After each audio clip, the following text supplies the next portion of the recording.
PM Modi के सबसे खास साथी ने खोल दिया उनका गहरा राज। आधी रात को क्या करते हैं मोदी?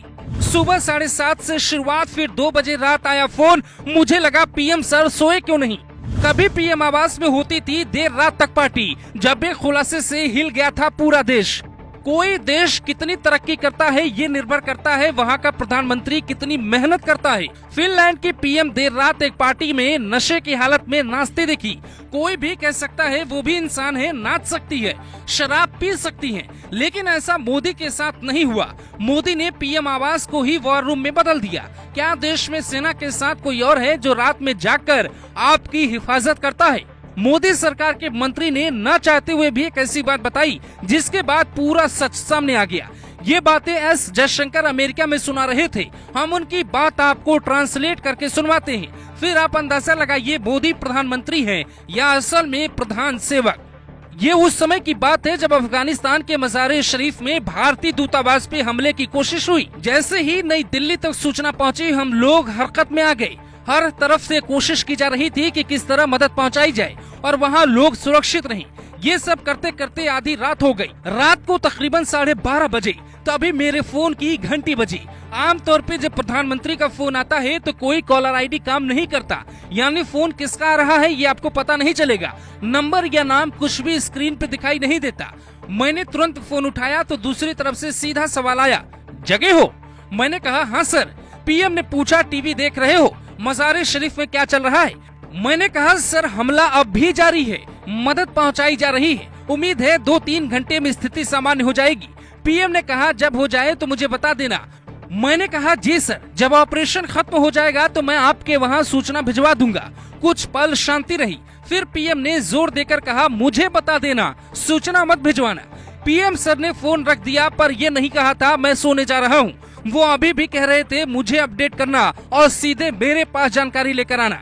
वहाँ क्या हो रहा है ये मुझे जानना है। मैं पीएम मोदी से मिलने से पहले उनको स्पष्ट रूप से पसंद करता था। मैं कुछ स्तरों पे कहूँ जैसा कि कई लोग शिकायत करेंगे, वो एक सूक्ष्म प्रबंधक है। मैं कुछ हद तक शांत हो सकता हूँ, लेकिन पीएम जिस स्तर की तैयारी करते हैं वो काबिले तारीफ है। पीएम मोदी अपना दिन सुबह 7:30 बजे शुरू करते हैं और काम करते रहते हैं, थकते नहीं, जबकि उनके साथ काम करने वाले बाकी लोग भले ही थक जाएं। आप पूछते हैं कि क्या प्रधानमंत्री मोदी बदलाव ला सकते हैं, लेकिन मैं कहता हूं पीएम मोदी खुद एक बदलाव का परिणाम है।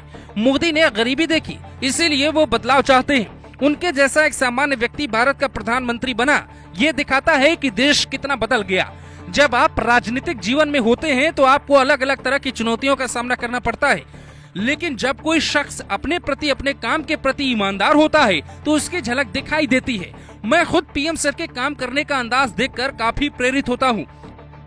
ये एक एक शब्द विदेश मंत्री एस जयशंकर के हैं। वो एक अधिकारी भी हैं और विदेश मंत्री भी हैं। वो नेताओं की तरह भाषण नहीं देते, बल्कि वो मोदी की सलाह पर विदेशों में भारत की नीति बदल रहे हैं। अब नहीं पता कुछ लोग मोदी के बारे में क्या सोचते होंगे, लेकिन किसी ने क्या खूब कहा है, जो मेहनत के दम पे होते हैं उन्हें कोई तब तक नहीं हरा सकता जब तक उनसे ज्यादा कोई मेहनती ना मिले। मोदी का एक मंत्र है, मेहनत। जिस पीएम आवास में आज मोदी रहते हैं उसी पीएम आवास में कभी बहुत कुछ हुआ। इंदिरा के दौर में लगभग पूरा गांधी परिवार उसी में रहता था। देश ने ये भी देखा कि सास बहू का झगड़ा भी वहाँ हुआ और संजय गांधी की पत्नी मेनका गांधी को बाहर निकाला गया। लेकिन आज का दौर अलग है। पीएम मोदी के भाई प्रहलाद मोदी जमकर अपने भाई मोदी की ही बुराई करते हैं। जानते हैं क्यों? क्योंकि पीएम होने के बाद भी परिवार को चवन्नी का लाभ नहीं मिला। इस बात से परिवार का भी कोई आदमी नाराज हो सकता है, लेकिन ये फर्क मोदी पर नहीं पड़ता, क्योंकि उन्हें लगता है कि देशवासियों से जो वादा उन्होंने 2013-14 में किया उसे पूरा करते करते उनके कंधे झुक सकते हैं। Bureau report, global Bharat TV.